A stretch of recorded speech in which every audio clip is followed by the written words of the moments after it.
بسم الله الرحمن الرحيم. الحمد لله رب العالمين، والصلاة والسلام على أشرف الأنبياء والمرسلين وعلى آله وصحبه أجمعين. اللهم علمنا ما ينفعنا وانفعنا بما علمتنا وزدنا علما نافعا والحقنا بعبادك الصالحين. آمين آمين. Prophet Muhammad sallallahu alayhi wasallam, was he mentioned in the Bible? A priest gives witness. In the Bible, there is a verse in John where he mentions that Jesus says that when he goes, the Comforter will come. So who is the Comforter? Our story begins in Spain. In the end of the 8th and the 9th century of the Islamic calendar. Now one needs to understand that at that time there, after the fall of Spain, there were altercations between Muslims and Christians on lands which were close by, meaning the lands of Morocco and Tunisia that were close to Europe. And Spain, like the rest of Europe, was ruled by the church. So the church used religion as a tool to incite certain things. And in this case, wars, and later on the Crusades, and so on and so forth. So in fact, the priests had a very powerful place in society at the time. In fact, they ruled society.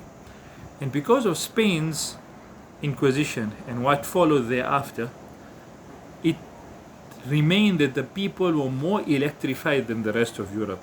So their attachment to Christianity and their hatred for Islam was more than the rest of the Europeans. In the Mediterranean, there is an island known as Mallorca or Majorca in the Western Mediterranean. This island is where our story begins. There was a family in the city of Majorca or Mallorca, the island, the main city. There was a family where there was a man and a woman who had one son only. His name was Encelm Turmeda. Encelm, at the age of 6, coming from a religious Christian family, his father gave him to a school or sent him to a school of priests where he wanted him to learn. Encelm says, I spent 4 years at the school learning, or 6 years learning at the school. From the age of 6, he spent 4 years actually at the age of 6. He says in the first 2 years I had completed reading the Bible and memorized half of it, and also had become well versed in the science of logic or in logic. And he says after those 4 years, and I had learnt a lot, I moved from my city of Majorca, from the island, and he mentions the island that he was on, Majorca. He speaks about it and goes into detail about the island, to a city in Spain which is known as Lida or Larda in Arabic. This city here is on the northeastern Catalonia region, and it's considered, or it was considered at that time by its people, one of the cities of knowledge, or the main city of knowledge in that region. Encelm says that he went to the city and he started learning in the city the sciences of medicine and astronomy. And he spent 6 years learning in that city the sciences of medicine and astronomy, and thereafter 4 years teaching the Bible and teaching also the language of the Bible. Thereafter he left that city after seeking knowledge there and learning a lot, and he moved to another city in northern Spain known as Pamplona. And this city today is famous for the running of the bulls in July. And in that city there lived a priest, Nicolas Martel. This priest here was considered the most knowledgeable priest in all of Europe. And even the kings would send to him gifts and request his counsel and want to take blessings from him in their endeavors because of his knowledge and his status in European society. Encelm says, I spent 10 years in that city, and he says I attended the lessons of this priest. And he says to the extent that I worked so hard and I was such a good student, I became from the ones that he took close to himself, to the point that I became his most special student, where I had keys to his house and keys to his food stores, and I was the closest person to him. I knew everything about him. The only thing I didn't know was he had a room where he would go into alone and no one was allowed in. That was the only key he held. And like I said, this man was very powerful, very knowledgeable, and even the kings of Europe took counsel from him and sent gifts to him and made appointments with him. Encelm says that there was a special gathering that he would have where priests would attend. And the priests who attended these gatherings would discuss certain things. He says, as these 10 years passed, a day came where he became ill. And on that day there was one of these gatherings, so he sent me in his place. He says, I attended, and while we were there and waiting, we got into a discussion of who is the Comforter. Or in Greek, where the Bible is translated from Hebrew to Koine Greek, the oldest versions are available in Koine Greek, the word Paracletos, or in Arabic, Farqleet or Paraclete. In English, the Paraclete. They said Jesus said and spoke about a prophet after him called the Paraclete. Who is the Paraclete? And they had certain debates about it, and they left the gathering without coming to a conclusion. When he went back, his priest asked him what happened today at the gathering. So he relayed what happened, and he told him about the discussion that had entailed or they had gone through about the Paraclete. So he asked, what did so and so say, who is it? And some said it's Yahya, John the Baptist, and others said it's so and so, and others, and he said, oh, this one has come close, no, it's not like that. And in the end, he asked about all the priests, and he obviously said all of them didn't know who it was. So Encelm asked him who it was. So he told him, when you reach my age and you have the knowledge that I have, and all the priests of Europe who know what I know, meaning they are priests who have spent a long time seeking knowledge, proper knowledge, know who is meant by this. So he asked him to tell him, who is meant by the Paraclete? Who is the Paraclete? The priest replied to him, I cannot tell you now. You are not ready to hear. So he said, I went down and held his feet, and I cried and I kissed his feet, and I told him, I've been in your service for 10 years. I've never asked you for anything. I've spent my life seeking knowledge. Increase me in this knowledge and tell me who is the Paraclete. So he told him, okay, I will tell you. The Paraclete is Muhammad. So he said, the prophet of the Arabs. So he said, yes. So he said, he's a prophet. So he said, yes. So he said, why don't we follow him? So he told him, if I have to follow him and I have to speak about him, the masses of Christians will kill me. And if I was your age, I would have done it. But now I'm a man of 90 years old. And if I go to the Muslims, I find a way out from here and go to the Muslims and become a Muslim, what will I benefit? I don't understand their language. They will not give me the status that I have. They will say, you sufficed yourself from the fire. You have saved yourself.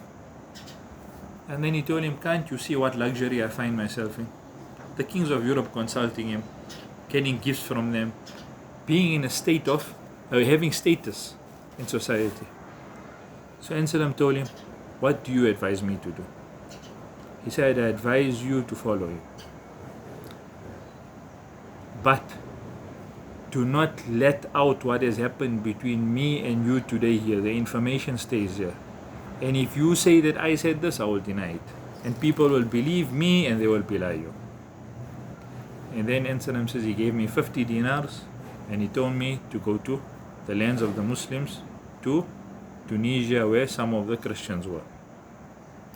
So Encelm then mentions, I left that city and I went back to my birthplace, Malacca, and I spent 6 months there, and then I looked for a ship, and a ship took me to Sicily, which is the biggest island in the Mediterranean, and from there I made my way to Tunisia, to the city of Tunis.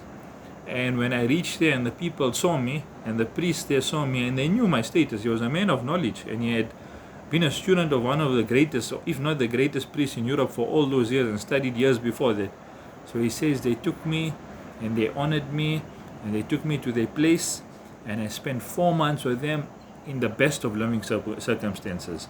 And there I met their businessmen and I met them, and they saw what knowledge I had.